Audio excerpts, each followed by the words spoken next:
Let's go! Burgundy and gold. We got to break down this first half. What a phenomenal start by the Philadelphia Eagles, but it all kicked off with a really good drive by Jayden Daniels. So you see he pump fakes. He sees that OZ in the flat is open. He makes a really, really, really good catch and falls forward for the first down. This is ridiculous stuff to make a Pro Bowl linebacker miss to fall forward for this first down. Really loved Dan Quinn's overall philosophy in this first drive, okay? 4th and 5. Look at how far back these Eagles DBs were in this game, okay? Especially on a 4th down. Why not go for this, okay? Punt really doesn't do you much good. You know, defensively, you're up against it. And you get an Ohio concept over here, vertical here, out here. This is a very simple read for Jayden Daniels. He sees the vertical is carrying this corner,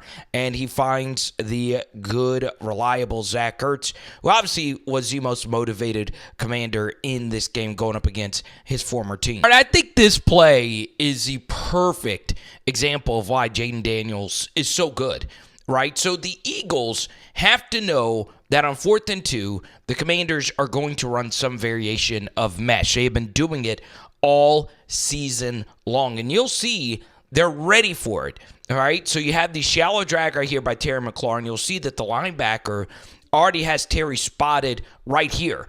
Okay? So versus the Lions, they ran this for a first down and obviously hit Terry right here. So this is what makes Jayden so good, is that even if you have the perfect defense called, it doesn't matter. He's going to make a play. Give the offensive line a lot of credit. They really were the true MVPs of this play, and Jayden is able to pick up the first down. It really is impossible to guard this guy for a full game. All right, so Saquon's last long touchdown versus the Commanders, they ran it to the left side, and Lattimore made a tough decision versus a block. Now, this time, they motioned here. It was a Meg call, which means man everywhere he goes. So this pre-snap motion takes Lattimore out of the play. All right? The first thing that's very interesting about this is you get a missed block. This honestly is the easiest and somewhat most critical block of this play.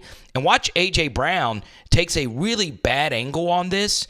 And the end, 6, Fowler does a really good job. So he saw pre-snap right here that A.J. Brown was looking right at him. And watch what actually happens. He spins out of it. He feels this block. Once he knows that these guys are pulling to the left, he knows that there is a down block coming from here. And watch, A.J. Brown did not block it well at all. So 6, Fowler is able to get out, but the problem is he tripped. And once he tripped, it tripped up Bobby Wagner as well, who honestly, just from this angle, wasn't taking the best angle for this anyway. So the talent gap in this game was pretty wide. And I think the biggest gap, the Commanders' offensive tackles versus the Eagles' offensive tackles. I understand this is Jordan Mailata going up against a corner, but this block is actually what made the play. I would prefer one, whatever. I would prefer him to stay outside. He gets a little too far in, and that adds to this pile right here. And look, once you do this, there's going to be a pile, all right? And it's just not good. Not good at all. And what do we say? The big runs that Saquon Barkley has oftentimes come when players lose their feet and don't stop him at all, right? There was at least 2 players for the Commanders on the ground there. A lot of other bodies here as well, and it's off to the races. Yeah, so you get the ball back. You call up a really good screen. There really is no need to break this down into any deep detail. It's just a really good play right here by the Eagles to swarm to the ball. And honestly, it wasn't ever really punched out. De'Ami Brown just kind of lost it.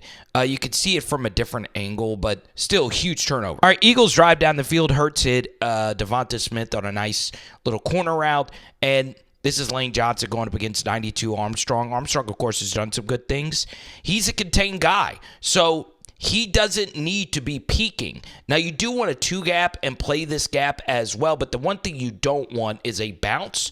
Lane Johnson, the best right tackle of this era, just puts Armstrong in a phone booth, and this is an easy bouncery tutty for Saquon, okay? It's just so much to deal with. Man, Dan Quinn coached one hell of a football game, but he did make one egregious decision. We'll get there in a second, but let's just celebrate this fake punt.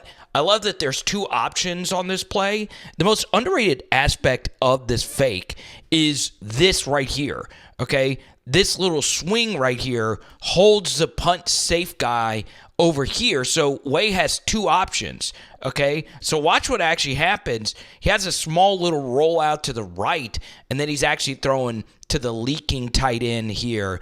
And this is a tight, beautiful spiral right here to Ben Sinnott. I mean, that is perfectly thrown, and you pick up a huge first down. Wow. All right, 3rd and 3. Eagles miss a field goal. It was a really good blitz call by the Commanders' defensive staff. It was an A-gap look, forced a sack, forced a long field goal. Jayden gets the football back, and on 3rd and 3, man, this is such a good play call. And look, this is freaking dunkulous stuff. So you're running a slot fade here with Cooper DeJean, and the one thing I like about a slot fade and a tight end breaker right behind it is it creates just a little bit of traffic right here for a really good corner in big play Slay. The good thing, though, for the Eagles is they have a Pro Bowl linebacker here poaching anything over the middle, okay? So another thing I like about this play is that it's a quick hitter, so you can see the protection is holding up, but still, you're getting the football out quickly, and that ball location is everything, right? It hits Terry, and I love passes when they are thrown. This is as much the ball catching the receiver than the receiver catching the ball, right? So much velocity, bang. You see how that ball just leads Terry McLaurin, and Bond, who's a Pro Bowler, can't make this play. And Terry still has a lot of work to do versus this extremely athletic Eagles secondary, and he makes easy work of them, right? This is ridiculous to basically almost go untouched here. The man runs like a gazelle, and you score. Wow. All right, we'll give you the other angle while we talk about, to me, Dan Quinn's only bad decision, which was going for 2. I did not like the 2-point conversion decision right after this play. It was a very creative design, but it got stuffed. And the reason why I don't like it is it's just too early, right? There's going to be more scoring in the game. If this was late in the 3rd or in the 4th quarter, yeah, you go for 2 to tie the game at 14, but not midway through the 2nd. I think this was a clear kick the extra point. Here we go, 4th and 5. I actually really like the defensive call. So what we're not showing you is on the 3rd and medium, there was a ridiculous, and I mean ridiculous blitz call. It was a double A-gap look, and Jalen Hurts took the sack. This time, the Eagles were ready for it, and Saquon's blitz pickup in this game was so freaking good. It was as good as his runs, right? There was a play earlier in the half where he put Bobby Wagner on his Buhani, all right? So you can't protect this any better, but here's a good thing if you're the Commanders. The coverage is really good. It's single high. Everybody's all over their man except Marshawn Lattimore. All right, who's going up against A.J. Brown. They've had their fair share of battles, and, well, he just gets cooked. And guess what? Big-time players make big-time plays, and A.J. Brown is a big-time player. And even though he's been quiet, this was just Burn City. Perfect throw, perfect catch, good offense beating good defense this time. All right, so push touchdown after a Lattimore pass interference on Devonta Smith. Now, he made one heck of a play on Dallas Goedert on the play before it, but they pound this in, and Lattimore and number 96 Holmes, man, they did a lot of talking for guys that were just getting straight up cooked in this game, and A.J. Brown knows it. So this is a legal block right here, okay? And, well, Lattimore gets carried away. You know, you just can't have this happen. Now, it ended up actually saving a point. The Eagles elected to go for 2 after Lattimore had the unsportsmanlike conduct. They put it at the 1, and the Eagles were actually stuffed on the push. So there you go. And, okay, I'm actually recording this while this happens.